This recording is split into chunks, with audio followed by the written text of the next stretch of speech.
Welcome everyone to the Success Elevated podcast. As always, I'm your host, Hayden Lee. And I'm really excited for this episode of the podcast because I get to have a couple new people that I've just recently met that are now part of the Spot On Solutions family, but have really been a part of the Spot On Solutions family for going on 8 or 9 years now. So really excited to have them on. Len Hume and Annette Marchionda, former owners of PCS Niagara, which is a cleaning company up in Canada. Thanks for coming on the podcast, guys. Hey, Well, our pleasure, Hayden. Yeah, we're thrilled to be part of it. Well, thank you. This podcast has been super cool for me to not only get to sit down and have really intimate conversations with people that I know, but also meet people that I don't necessarily know all that much about. And I'm really excited to get to know you both a little bit better.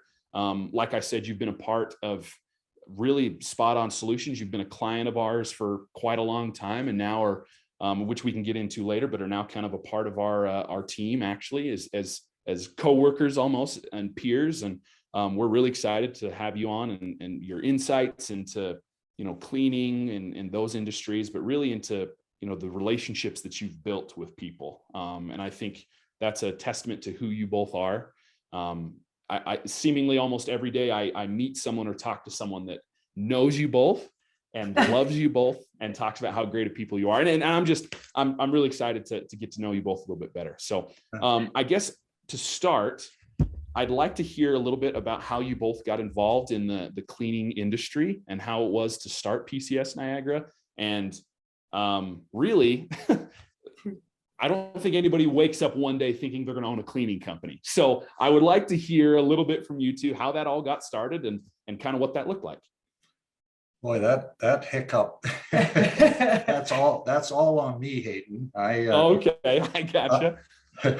I had sold another company and was sort of searching around for something to do. And Annette and I were recently together, and I went to an opportunity show and I saw a carpet dyeing. And I thought, my goodness, isn't that interesting? And ended up buying the company and started it as a one person operation.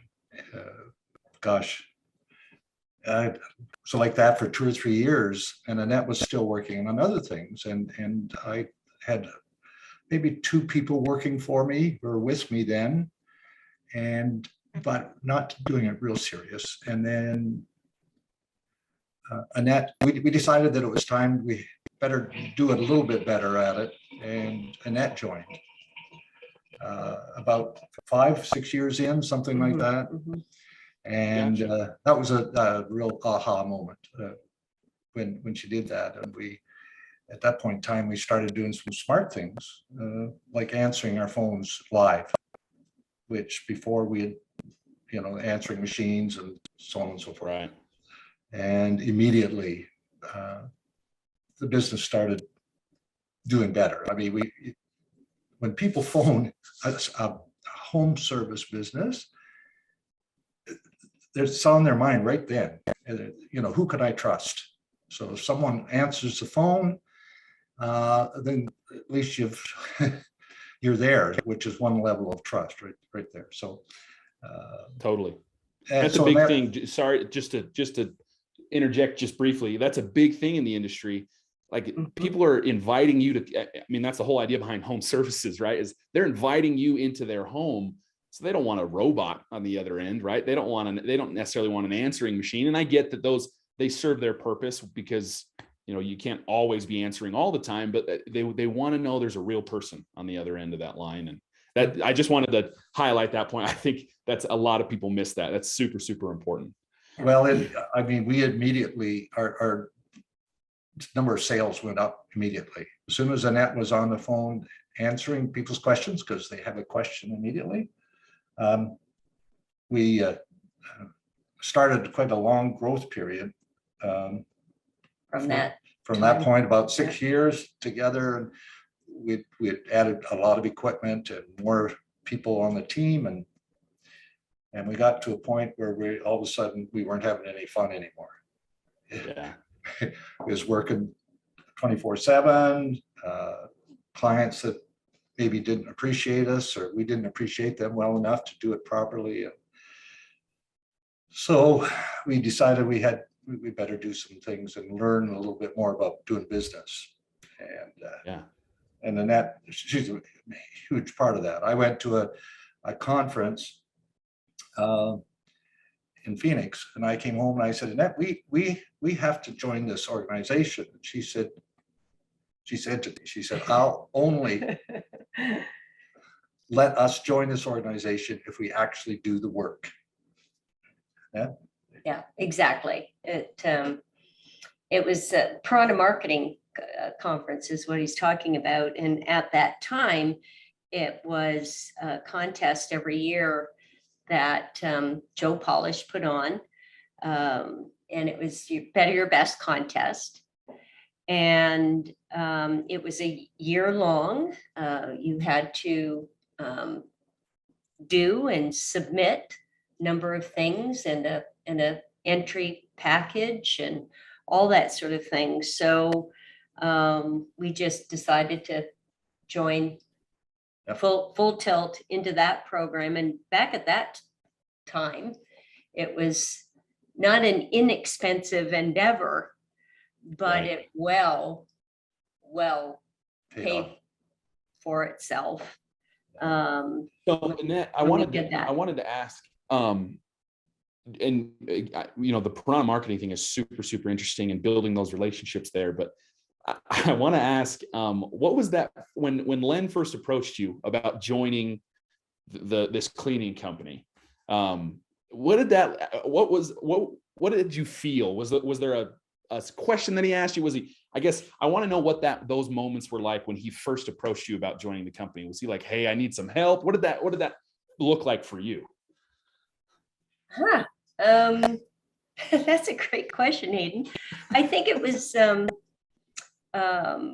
I had worked for my father, who had a family business going on 70 something years now. He's still working. So Wow. Started there as a kid and worked there, and then went into retail. And that's when Len and I were together, and he had started, and I was doing the books primarily, helping him do that. And because I did that at my father's business, it's dry cleaning business, and then managed a retail store and so on and so forth. So I was doing that and could see, needing more help, and just went, yeah, let's do this. Let's get more serious. And so I was ready. Sort of, we're both entrepreneurs at heart, serial entrepreneurs, and we love entrepreneurs. I mean, we're all kind of crazy special people, right? who want to do good. So right. That's cool. I wanted to hear your perspective from that a little bit, because it's always interesting, especially, I don't, not a lot of my clients are husband and wife, but there are a couple, and I see that, a lot of time it's one of them has started and then they eventually convince the other to join in. Right. And there's always kind of a moment, it seems, where it's like, man, we really need some help. and getting that, that spouse or that other person in the relationship to kind of make that leap at times can be difficult and challenging. But I wanted to kind of just, get your perspective from it and see, what you thought. And it's really interesting. It wasn't much to think about. I was ready and wanted to. And I think you saw the potential. We established that there was probably some really good potential in our area for the kind of business we had. And we just needed to learn more about marketing, which is right. And that, leads you right back to that Piranha marketing. Leads us right back to that. And we, in the next 5 years, we doubled our business in the next 5 years after we started. We got out of our own way a little bit, because when we reached that breaking point, or at least when I reached it, I was probably more in the way of our success because I just felt self-limited. We were limiting ourselves. And as soon as we surrounded ourselves with some smart people who were excited about marketing and doing things well and so on and so forth, it just like a light went on, and there's a pathway there, and It just exponentially kept going. going. Yeah, and then we through that organization we met our friends from Spot On Solutions. Right. You met Derek, right? You initially Derek, there with Piranha. Derek Yeah, was part of that organization as well. So and every almost, well, we also belong to another organization as well, Building Management, and we've worked with them for a long time. But all the important folks in our lives have, except our family, of course, has come from those two organizations and the people that were there. And they made it much easier to go through what you do as an employer, as an entrepreneur. You wear so many hats that some days you're not sure which hat to put on today. Right. It seems that it's a common theme. A lot of the people that I've interviewed with these small businesses, that it seems like a large step forward always comes at a point where they are willing to let somebody else wear some of those hats, and bring in, like you said, smart individuals that know how to do, something, in your case, something like marketing. You brought in someone that was like, hey, I'm going to let you take this, and it's going to remove a hat from my head so that I can worry about other things. I can worry about, training my team or hiring or whatever it might be. And it allows, it seems counterintuitive. I think for a lot of entrepreneurs, we want to just do it ourselves. We think, well, I know how to do this the best, so I'm just going to do it. And for them to release some of that control to somebody else, it seems counterintuitive. How do I know they're going to do it exactly how I need to get it done? But ultimately, like it's a huge step in growth if you're willing to let some of those other people help you out in some of those instances. And it seemed like, that whole marketing, those relationships really helped take, PCS to the next level. Really helped you guys grow in an immense way. Go ahead. Yeah. One of the things we learned working together. Okay. One of the best things, we always knew that we had each other's back, and we had the same, that's a real pro, you have the same end goal. But that's also a disadvantage sometimes, because, two strong-willed people running a company and then trying to have other people take on some of the responsibilities, and it probably not making a lot of sense here. It's just some of the things that make it great working as a couple are also some of the things that can be a little difficult, and in terms of deciding when do we let someone else take over or assume some of those things, or because we both, Annette and I, we delegate in a different way.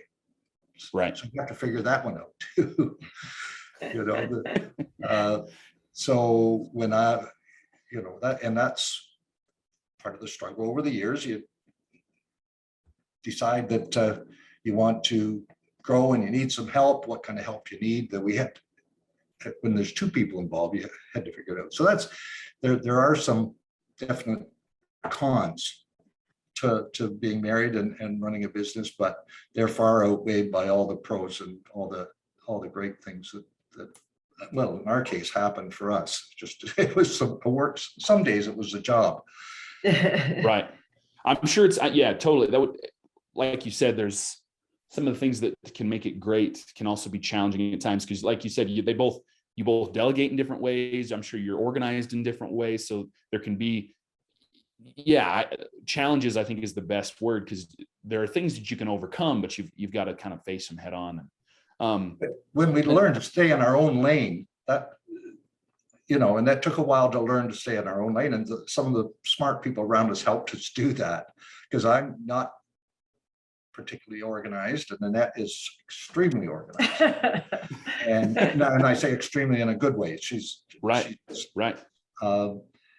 And me, I deal with our team, or I dealt with our team different than Annette does. And that's one of the dynamics in a company that's owned by a husband-wife team, is you have the dynamic of your relationship, but we're seen as co-leaders, but we each deal with the team members a little differently. So, right.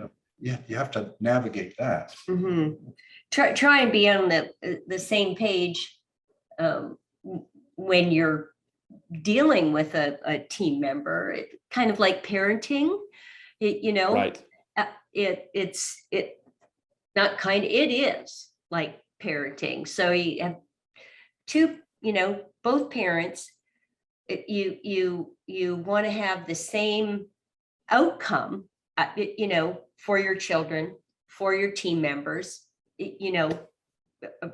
raise them well, do well. But sometimes it can be done a little differently. Right. And then when a challenge does arise, you want to have sort of a concerted front. So sometimes that can be a little difficult. So if anything, we tried not to show a divided front. Right. Is that making sense? Totally. No, it totally makes sense. I think you hit on two real big points, I think, that are any husband and wife relationship, but really any kind of partnership. If you partner with someone on owning a business, those two things I think you hit on are so important. One, staying in your own lane. Clearly define what your lane is. If you're the CEO, okay, you're the CEO. If you're the CFO, you're the CFO. Whatever those lanes might be, clearly define your lane.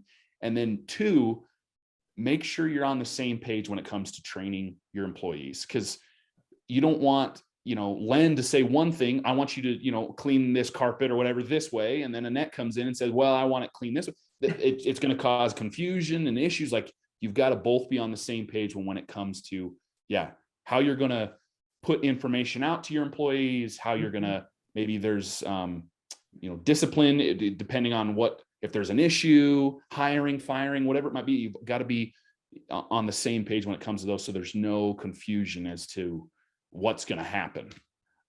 Those two things I think are important for, a husband and wife that own a business, but really for any kind of partnership. If I partnered with my brother on a business, like, I would want to have those same two things clearly defined before we go down the road with this.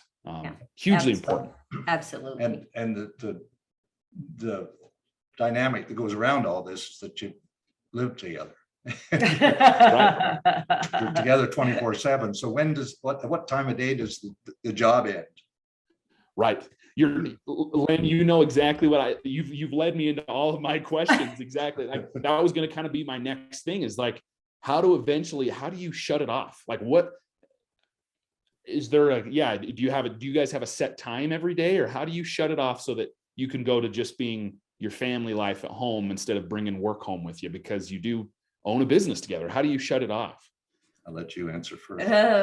It was definitely more difficult for me to do that than Len. There's no question.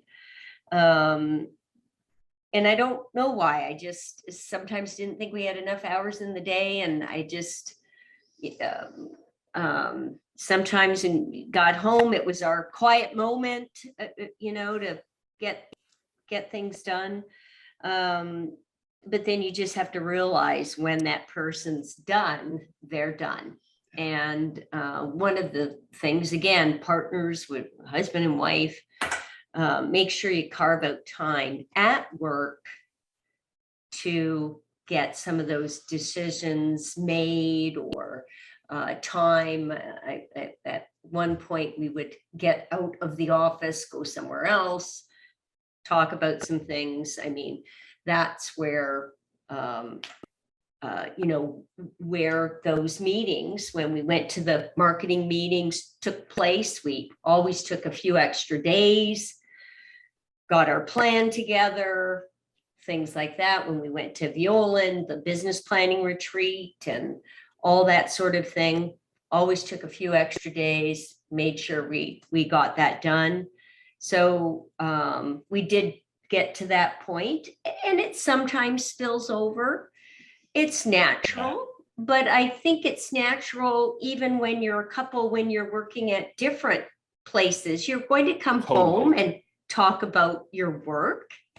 Totally. So, it's going to happen. And, but it can be difficult, but I navigated through that. Yeah, and it's as we got more successful, and we made sure that there was some free time. We built it in, if it was a business trip someplace, there'd always be a couple of days which are just free days. There was no work to be talked about. It was just, if we're in Phoenix or something, let's go have a look around the town or take a drive up into the mountains, and those sort of things. But you learn these things over time. And as a business owner, if we had known now what, or back then what we know now, we would have probably done things a whole lot differently. Well, and that's, hindsight is always 20/20, right? Yeah. But I think you both have done a great job about setting some very clear boundaries. I had a conversation earlier today, actually, with a client of mine where he talked about setting expectations with his customers. And I think that's something I'm a big fan. And I try to do this in my daily, like personal, professional, even spiritual life at times, like set clear expectations about what is going to be accomplished. Because if you set those expectations, then there's no heartburn later down the road. And like you both have said, and you both said the exact same thing, like you build in time for yourselves, for free time, whether it's, during the day, you leave office at lunch, you go get lunch somewhere and take 30 minutes or an hour and go, recharge for a sec, or you're a business trip, you're at a Violand summit, or you're at, whatever it might be. And you say, okay, we're going to have a couple of days or at least a day there we're going to, go drive around, go to the beach, do whatever it might be, and relax and take time off from work. And I've found, I don't own a business right now, but I found that if I go home and just close my laptop and shut my phone off, like I can have time to relax. And a lot of times it makes my work the next day that much more effective if I can clearly have those expectations and boundaries, and find ways to shut it off. I wanted to ask one thing. It sounded like when you owned PCS Niagara, you guys had an office separate of your house. Like you didn't run it all out of your house, right? You guys had an office, correct? We started working out of the house. There was three of us in our, two at the counter and one at the kitchen table at one there point you go. in time. And then we went into rented premises for a number of years. And one of the things that when we first went to Piranha, he used to do an exercise, which is, where are you? Where do you want to go? How are you going to get there? The three big questions. And we would do that every quarter when we would go. And it always said, we should be in our building of our own. We should be in a building of our own. And we kept saying it enough that it became something that had to happen. And ultimately, our third, fourth year in, an opportunity came up because of a relationship we developed with somebody through business that allowed us to purchase a building, which was one of the smartest things we ever did. Was it easier, Annette? You said it was tougher for you to separate work and personal. Was it easier for you when you guys got your own office? Was that easier for you to start separating work from home life? Well, absolutely. We're actually living in the same house, and it's 830 square feet. That's what we live in. That's close quarters when you're trying to operate a business out of it Right. as well. But a personal life, not just even with ourselves, like friends or family, and it would always be a scramble. There's books all over, and it, you had to move everything, just to, if you wanted someone to come over. Now, other couples may have larger spaces, but we didn't at the time. And you would be sitting here looking at this stuff going, oh my gosh. So, Right. it's always on your mind, and which is not good. Right. It's just not good. So, getting up and going, to work, to an office where, that stuff is there, all the books, all the manuals, all that, and then leaving. That in itself is a wonderful feeling. And Right. I hate clutter and all that sort of thing. And Well, and it gave you that a just made clearly- it easier. All that being Yeah. said, if you start a business, and this is one of the things we've talked, Annette and I talk about, is you figure out at the start what you want the business to be. Right. I mean, there's nothing wrong. It absolutely wonderful. Somebody is running a 1 or 2 person operation. They're happy. They do it out of their house. Obviously, it has some advantages from a cost standpoint. Right. Great. Go do it that way. If have an idea in the end what kind of business you want to have, and then one of the things you should figure out what way is how are you going to get out of it? Right. Because you're going to get out of business someday, Right. somehow or another. 100%. It's inevitable. It's inevitable. It's going to happen. No, Yeah. you hit on something really cool there. And both of you did. And I think it's hugely important, even in today's day and age where so many people are working from home, right? Remote work is something that's talked about constantly. I'm on LinkedIn fairly often. In fact, I'm probably on it more often than other social media just because of the business aspect with it too. But it's a huge topic. Working from home, working remotely.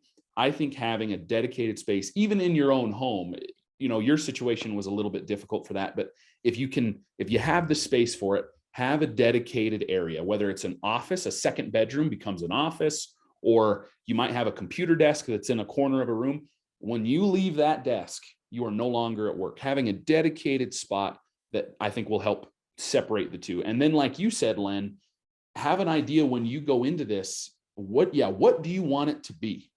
What are your goals and aspirations? You guys, your goal was to have your own building and wanted it to be your own at some point, right? Like have a goal and know that, okay, eventually this is where we want to be. And then maybe at some point beyond that, how do we sell, or how do we retire from this thing eventually, right? Like how does the work stop? Because someday it's got to stop. You can't work for forever. So maybe that could kind of lead into the next question is, you guys both eventually, you grew it to the point that you were able to sell PCS Niagara. And it was through building these relationships and building these systems, you're able to really create a successful business.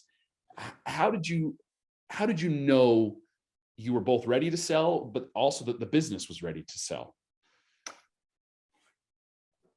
Well, The business was ready to sell in that it was running nicely. It was profitable every year. And we were at the point where we could get away for a week or 10 days and didn't come back to a disaster. yeah, really. We had some really great team members. At the same time, it was a very flat organization. We were still the owners. We were only 12 people. Right. when we sold. Mhm. So the business was ready, and one of the really important things is knowing the businesses, knowing your numbers. I can't stress that enough. You know, having a great CRM, having a great digital marketing thing in place to make sure that you're still feeding the funnel. And but in terms of Annette, you just tell the story. You came to me one day and she said, I want to phone a broker. Okay. Yeah, we were doing well, and just was a few years before that we purchased another company, our custom rug Rugs. and binding shop, and he was just going to close, really. He was a supplier of ours. He did some things. Supplier He was and just great retailer and such, and we ended up purchasing with it. Again, another relationship and discussion. But I did say to Len, I said, gosh,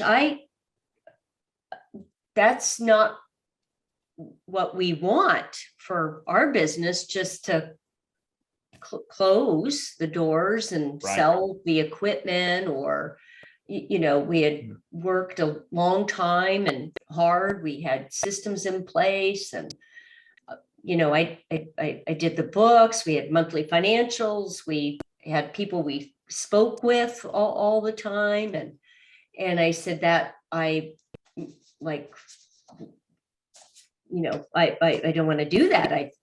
You know, we need to be ready to sell. Because we think we had something saleable for one, because we built it that way. But again, having those relationships that, you know, built to sell is a book actually. And that was going to be part of our retirement. And so Len's like, well, we, you know, should look into it. We just talked about it briefly, and then in over 3 months, it just, you know, back and forth a little bit. Well, you know, are we ready? And yeah, okay, we can't sell it ourselves. We don't know. That's one thing we didn't know how to do. We didn't know how to sell our business. We knew how to run it, but we didn't know how to sell it. So in the spirit of what we did all the time, why we had spot on solutions, looking after our digital marketing. We didn't know how to do it. Right. So we said, okay, we've got to go out and hire somebody who that's their business, selling business. That's what they do. And so we interviewed a couple people and chose one, and it took 2.5 years, almost 3 years. From the time we said we're going to start the process till we signed the final papers and turned the keys over. So it takes some time and a lot of patience, and a little angst sometimes, you know. Are we, you know, well, it was, you know, there is a few people in the mix, you know, down the road, and we wanted to, you know, we built something, and we wanted to make sure that it would be maintained in the spirit of what we started, which was always being ethical, fair, gave, you know, people the best knowledge, which means we invested in ourselves. We always invested in our team technically and all of that. We wanted to make sure that would continue.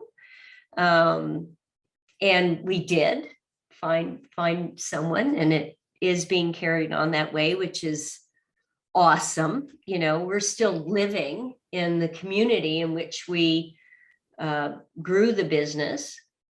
And, you know, so we wanted to make sure we went down that path.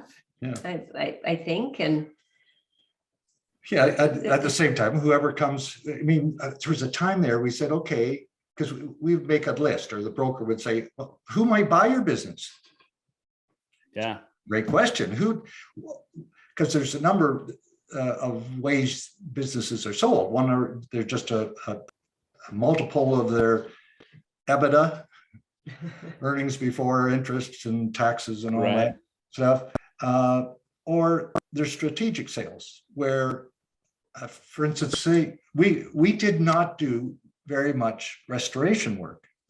Right. We were a home service.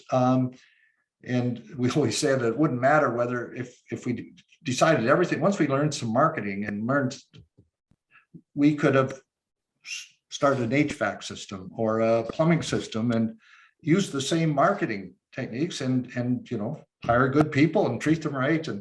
And we would have been still successful. So my point I'm going to is strategically, we decided that, a restoration company that has these highs and lows in their revenue, it's feast or famine sometimes, might just benefit if we could convince them of a nice, $100,000 a month or whatever in income coming in every month, because that's the kind of business we built. So you think about these things, what strategically. So we made lists up and gave them to the brokers and said, contact these people. other cleaners, who cleaners, may want to have built their business.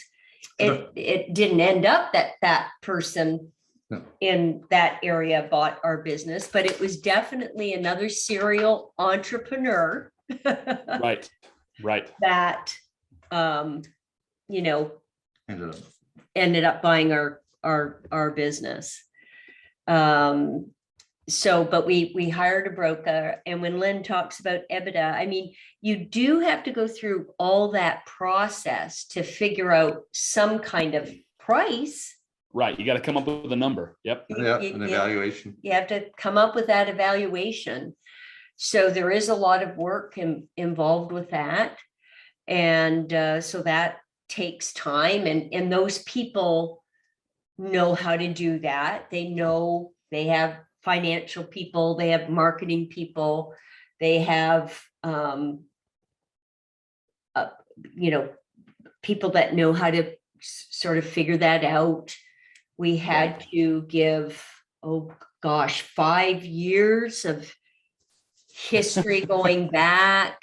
Yeah. We have a book this big of what we had to put together and load it up and send it employees and names and how long and what they do and how they do it. What's your system and systems, and what systems do you have? What don't you have? That all has to be part of the package and is all worth something in the sale of your business. It was evident fairly early because of the numbers we had.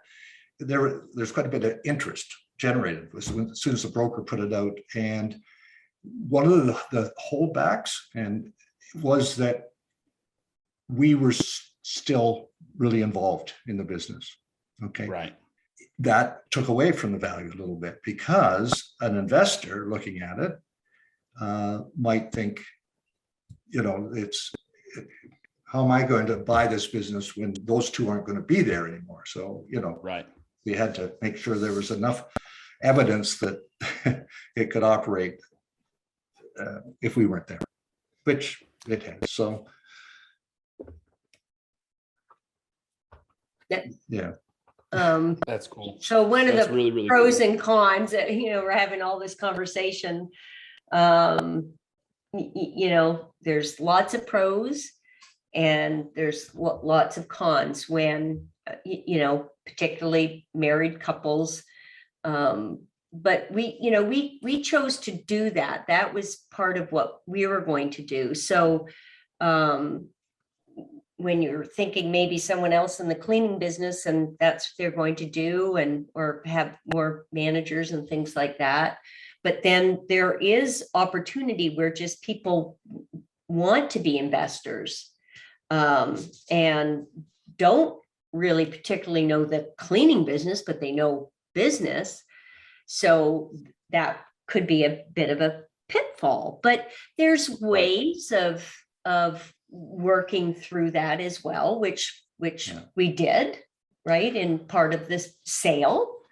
When you're negotiating the sale, we helped make that happen. Yeah, there's a concept that virtually every business has a treasure somewhere that they don't know that they've got.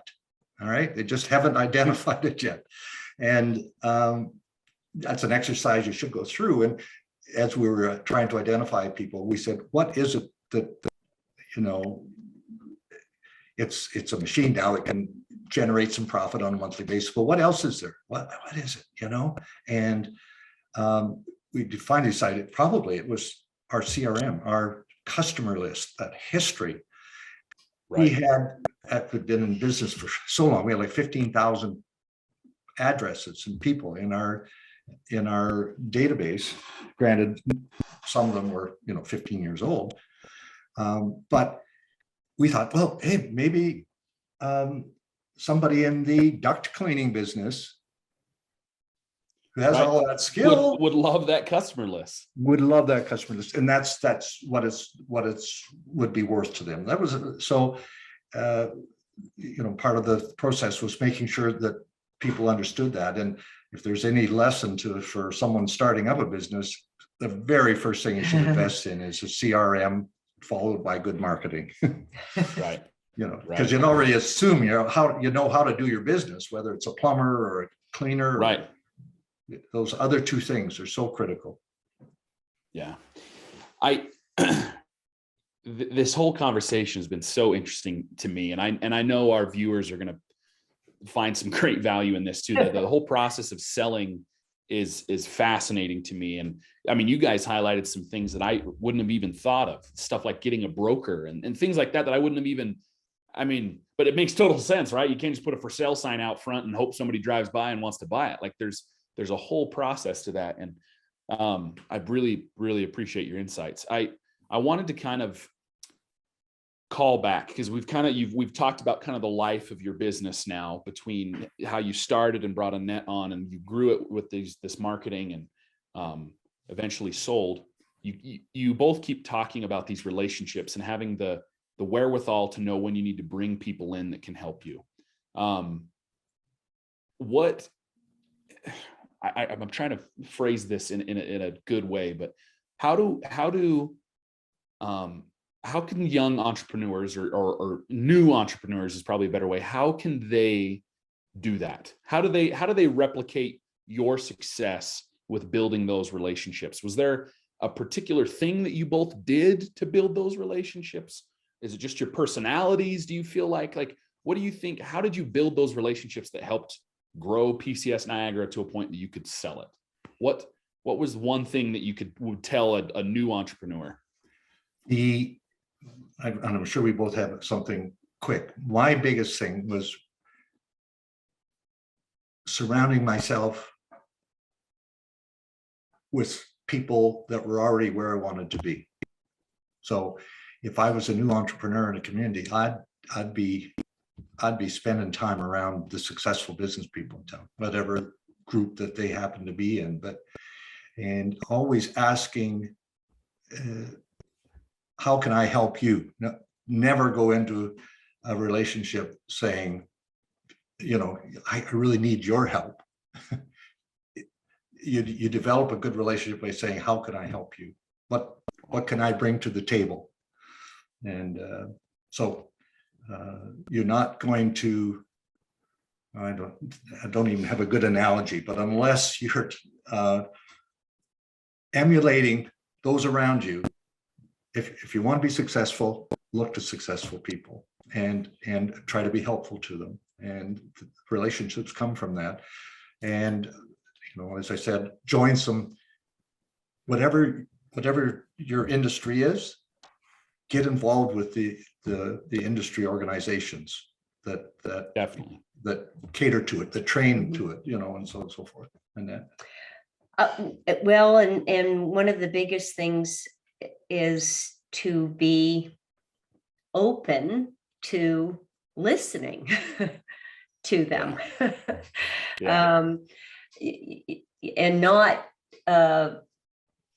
stay closed-minded, or we can't do that, or it's not the same here, or it wouldn't work in my business, or you really need to be open-minded.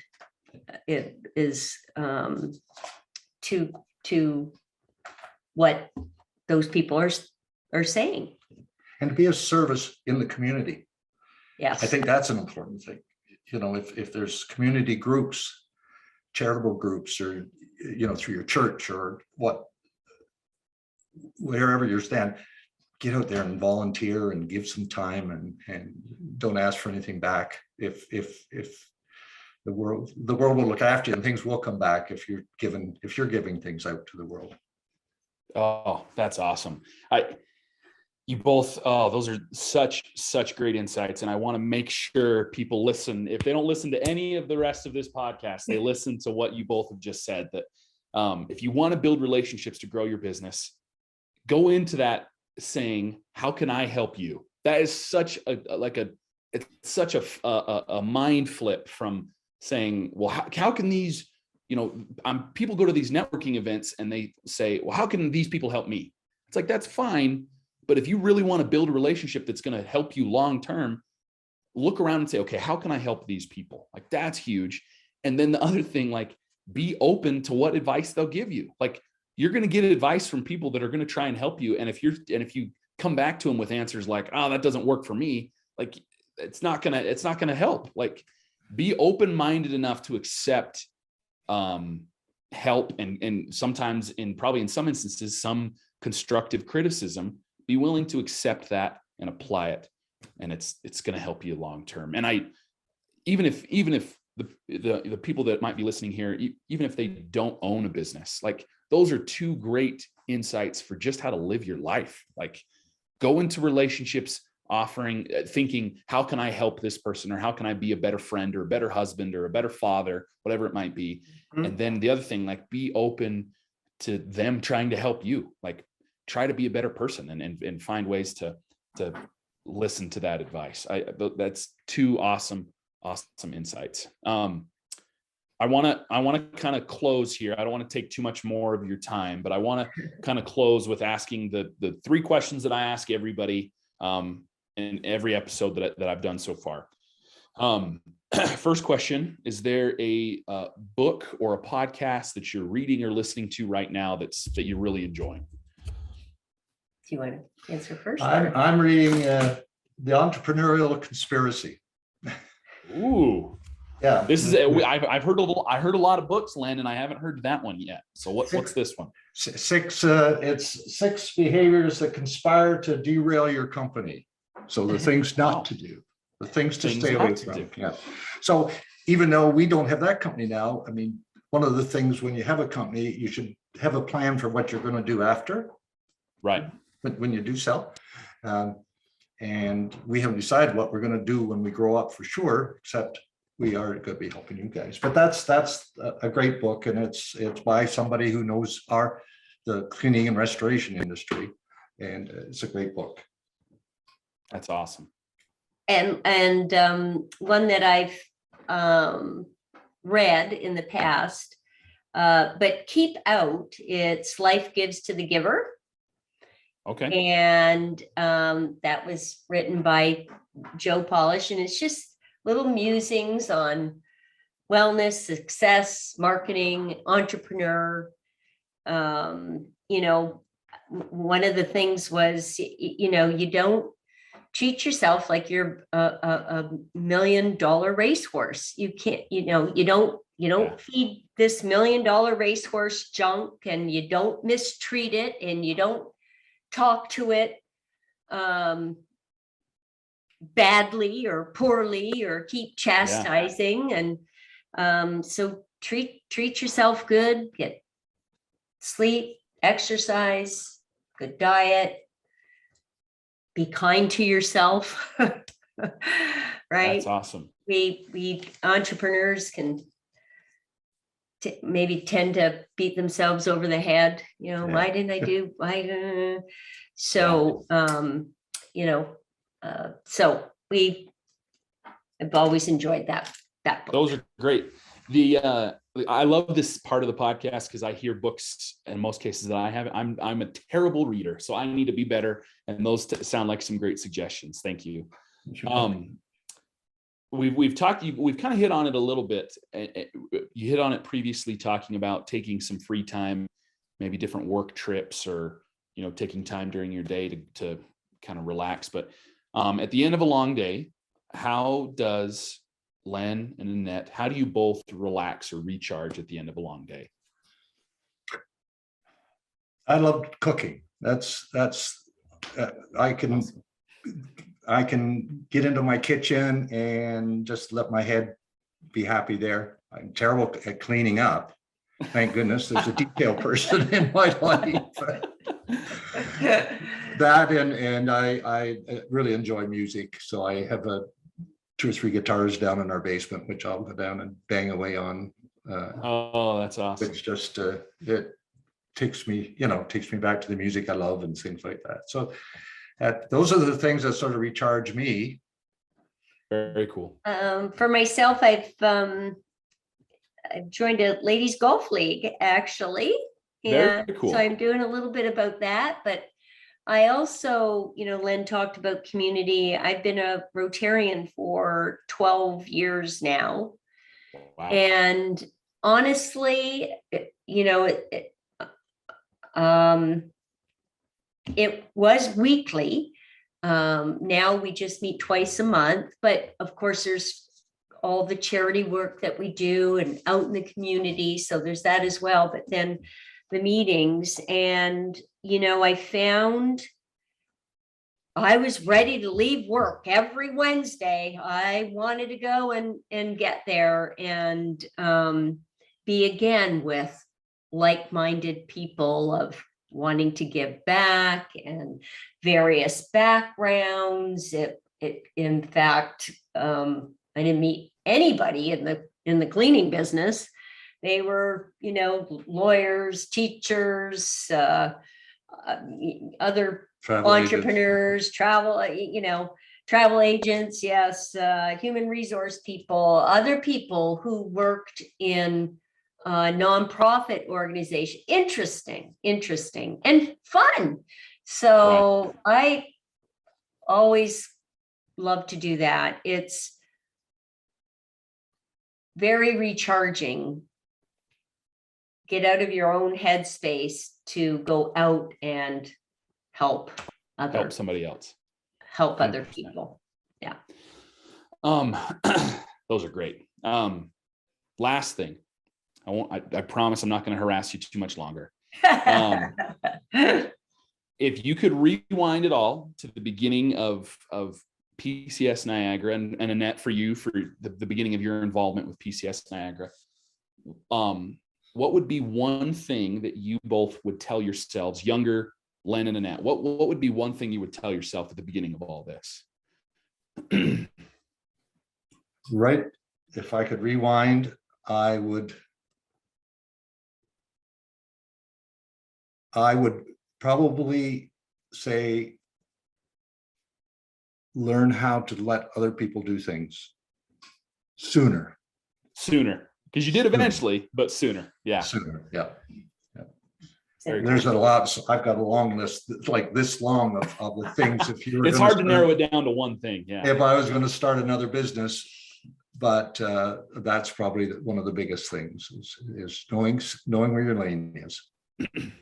Very cool. Annette, what about you? Yeah, that's true too. But as soon as I saw that, I knew right away, and I said to Len, despite my outgoing personality. I'm definitely an extrovert. There's no question about that. I do tend to worry.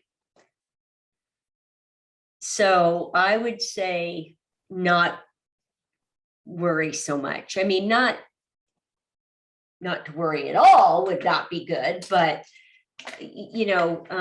what's that saying? We need not worry about something that may not happen at all. May not happen at all. So Yeah.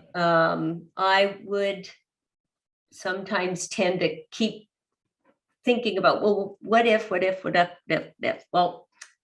a lot of times the what if never happened. Right. I try, I always want to be prepared, and you do want to do that, but to a certain degree, it can, it's the worst that could happen, right? Back when I was in university, one of the people I lived with, she was a lovely, lovely lady of European descent, and she'd say, you get too soon old and too late smart. So that's awesome. That's me. That's great advice for again. I think a lot of the things that we've talked about today obviously are super applicable to entrepreneurs, and for business owners, but I think a lot of it's applicable to just people. Like, don't worry so much about things you can't control, and find out what your lane is, establish your expectations, and bring in people around you that can help you. And I think I'm really excited to go back and listen to this again, because you both have provided so much insight to me personally, and I know our listeners are going to gain a lot from this. And just I really appreciate you both coming on. Thank you so much. Oh, our thank you. Pleasure, Hayden. Thanks so Thank much. you. Yeah, we'll talk to you guys later. Okay. Okay. Bye-bye. All right, bye. This has been Success Elevated, making you a little bit better one show at a time. Thanks for joining us. Subscribe on any major podcast platform, or check out our website at successonpoint.com.